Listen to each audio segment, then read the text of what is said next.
Hello guys, good evening. Welcome back to another video of Lakshmi বাচ্চা blog. তো আশা করি তোমরা সবাই ভালো আছো আর আমরাও ভালো আছি। তবে এবারের দুর্গাপুজোটা কিন্তু আমার গুজরাটেই কেটে গেল। তো এবার দেশে থেকেও মনে হচ্ছিল যেন প্রবাসেই রয়েছি। বাড়ির দেশের ভেতরে থেকেও যেহেতু হাজব্যান্ডের অফিসে ছুটি নেই, তো সেই কারণে এই বছর আর বাড়িতে যেতে পারিনি। তো সেই কারণেই এবছরের দুর্গাপুজোটা গুজরাটেই কেটে গেল। আর গুজরাটে যেহেতু সেভাবে দুর্গাপুজো হয় না, নবরাত্রি হয়, তো সেই কারণে এবছর নবরাত্রিটাই এনজয় করলাম। কি আর করব। আর বাড়ির লোককে তো খুবই মিস করছিলাম যে বাড়িতে যেতে পারছি না। জীবনে প্রথমবার দুর্গাপুজোতে বাড়ির বাইরে রয়েছি। আর এবার যেহেতু রাসের প্রথম দুর্গাপুজো, তো সেই কারণে বাড়ির লোকও খুবই কষ্ট পেয়েছে যে বাড়ির ছোট্ট নাতি বাড়িতে নেই। বাড়িতে থাকলে সবাই ওকে নিয়ে আনন্দে মেতে উঠতো। তো যাই হোক, দেখো এখন মাকে কিন্তু বরণ করতে চলে এসেছি। এবছর আর দুর্গাপুজোয় সেভাবে আসা হয়নি, যেহেতু রাস ছোট, তো সেই কারণে আর ভোরবেলা আমার অঞ্জলি দিতে আসা হয়নি। আর দুর্গাপুজোতে যাওয়া এসেছিলাম অনেক রাত্রে। তো দেখো এখন রাস কিন্তু দুর্গা ঠাকুরকে প্রণাম করছে। আর রাসের যেহেতু এটা প্রথম দুর্গাপুজো, তো সে কারণে ওকে কিন্তু ধুতি পাঞ্জাবি না পরালে হবে বলে। যতই হোক বাঙালি বাড়ির ছেলে বলে কথা, তো ওর পাপাও পাঞ্জাবি পরেছে, ধুতি পরেনি, তো কিন্তু ছেলেকে কিন্তু ধুতি পাঞ্জাবি পরিয়ে দিয়েছি। আর ওর এই ভিডিওটা কিন্তু সারা জীবনে মেমোরি হয়ে থাকলো যে এটা ওর প্রথম দুর্গাপুজো।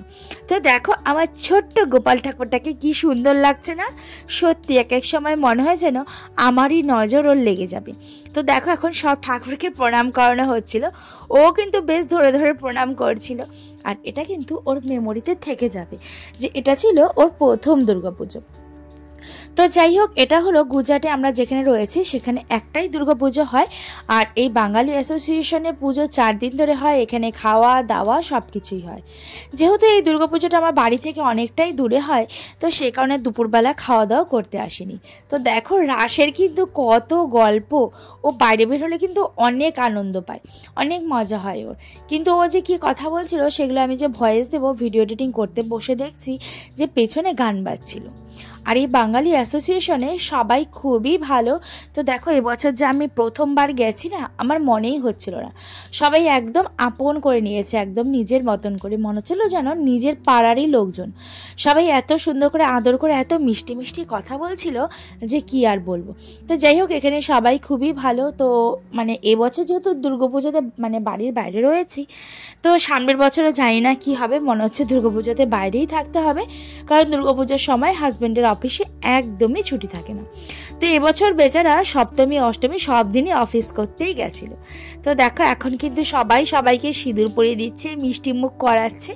এই তো বেশ ভালোই লাগছিল আর খুবই মজা হয়েছিল। তো যাই হোক, আজকে দুপুরে কিন্তু আমরা এখানেই খাওয়া দাওয়া করে তারপরে বাড়িতে যাব। তো দুর্গাপূজার ভাসানে যেতে পারবো কিনা জানি না, কারণ আমার বাড়িতে একজন গেস্ট আসার কথা রয়েছে। তো যাই হোক, বিজয়া দশমীর দিন বাড়িতে মাংস ভাত না হলে হয় বলো? তো সেই কারণে বাড়িতে গেস্ট আসবে, তাকে কিনা মাংস ভাত খাওয়া দাওয়া করাতে হবে।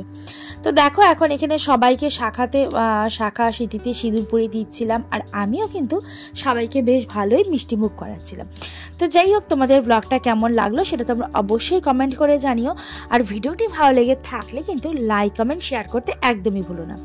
এখন আমি অল্প অল্প করে ভিডিও এডিট করার টাইম পাচ্ছি, 1-2 দিন বাদে বাদে হলেও, কারণ রাস এখন একটু বড় হয়েছে আর এখন কিন্তু ও একা একা খেলতেও শিখে গেছে। আর আগের মতন অতটা কান্নাকাটিও করে না। তো যাই হোক, এখন কি বলবো, দুর্গাপুজোর দেখো একটা ভাসানে তখন বাড়িতে চলে এসেছিলাম, এসে বাড়িতে খাওয়া দাওয়া করে তারপরে গেছিলাম কিন্তু মায়ের ভাসানে। তো দেখো দুর্গা ঠাকুরটাকে কি সুন্দর লাগছে না দেখতে? হ্যাঁ, এটা ছিল অন্য একটা দুর্গা ঠাকুর। তো সেটার ভাসানটাই দেখতে গেছিলাম। আর কালকে এর পরের দিন যে ব্লগটা শেয়ার করব সেটাতে থাকছে হলো আমরা গেছিলাম দামানে ঘুরতে। সেই দামানে কিন্তু নবরাত্রি আর দুর্গাপুজোর অনেকগুলো ভাসান হয়েছিল সমুদ্রে। তো সেগুলোরই ব্লগ তোমাদের সাথে শেয়ার করব। তো দেখো এরকম নাচানাচি দেখে কিন্তু নিজের জায়গার কথা মনে পড়ছিল যে আমরাও কিন্তু আমাদের ওখানকার দুর্গাপুজোতে ঠিক এইভাবেই নাচানাচি করি সবার সাথে। তো যাই হোক, আজকের ব্লগটা এই পর্যন্তই। তোমাদের সাথে দেখা হচ্ছে নেক্সট আবার একটা সুন্দর ব্লগ নিয়ে। আর হ্যাঁ, সামনে কিন্তু আসছে রাসের বার্থডে, তো আরও অনেক সুন্দর সুন্দর ব্লগ তোমাদের সাথে শেয়ার করব।